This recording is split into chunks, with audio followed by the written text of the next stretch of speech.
the OldPreMeds podcast, session number 209.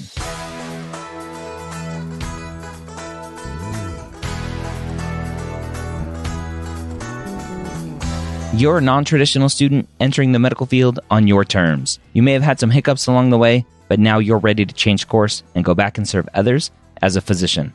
This podcast is here to help answer your questions and help educate you on your non-traditional journey to becoming a physician. Thank you for taking some time to join me today. My name is Dr. Ryan Gray, and I want to, again, thank you for being here. This is the OldPreMeds podcast, where I take questions directly from the pre-med forums, or the non-traditional pre-med forums, over at premedforums.com. If you have a question, again, go to premedforums.com, find the non-traditional pre-med forum, and ask your question there. We have a question today about a CNA class. Our poster says, so I signed up for the Gen Bio class since it feeds into the higher level courses and sounds like the description posted on the medical school's website.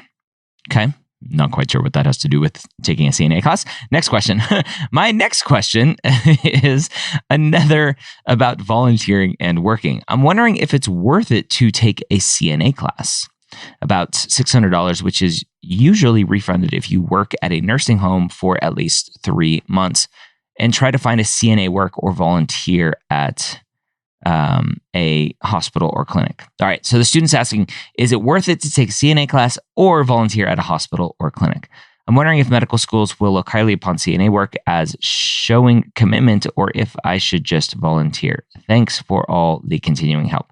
All right, so let me just clear up some language issues that I see time and time again when it comes to clinical experience and shadowing.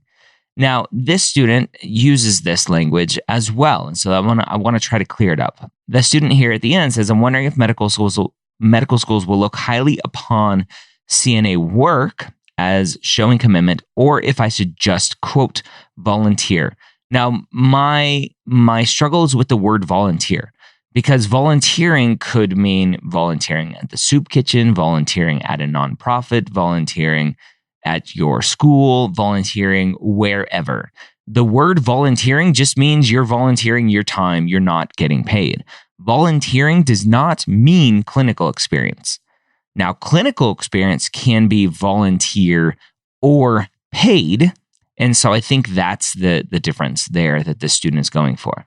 So let's look at what the potential outcomes of this are. So CNA work, or LPN work, or medical assistant work, there's lots of different names for it, potentially on where you live in the country. But CNA work is great clinical experience. A lot of students don't like it because it's very, very intensive. You're doing a lot of lifting with patients and moving patients and cleaning patients, and depending on where you are, obviously. But some of them you could be checking in patients, doing vitals, taking their history, and finding out why they're there. So where you are very much depends on what you're doing day in and day out. But typically CNA work is very, very good clinical experience. It puts you around the patients, it's having you interact with them, and it's giving you some good hands-on experience. Now, again, just quote, volunteering doesn't tell me what you're doing. So if you volunteered at a hospital or clinic, as long as you are doing clinical things like you may be doing as a CNA, for instance, you could find a physician who will let you volunteer as a medical assistant, depending on what the local laws are in your state.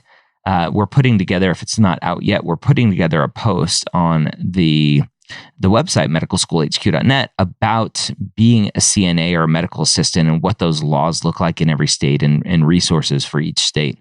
So that should be coming. But there are states where you don't have to have any sort of schooling or license or anything to be a medical assistant. And so you may find a physician that will let you volunteer as a medical assistant. Now, that's doing very similar things to being a CNA, and it's just, quote, volunteering, but it's still clinical experience. So make sure that the language that you are using reflects what you are talking about. So the heart of the question, I think, is, does paid experience, getting a kind of certificate, taking a class, is that experience better than clinical experience where I'm quote unquote just volunteering? And the answer is no, they're the same. Clinical experience is clinical experience. You taking a class to get that experience doesn't necessarily mean anything more than you taking the initiative to find a place to volunteer and get similar clinical experiences. So the class, the certificate, that doesn't help with anything. It's everything else that is going to play a bigger role in this. All right. I hope that helped you kind of clarify a few things. Remember, clinical experience can be paid or unpaid. It doesn't matter. I hope that helps you kind of solidify in your mind and gives you some direction in what you are looking for. I hope you have a great week. We'll see you next time here on the OldPreMeds podcast.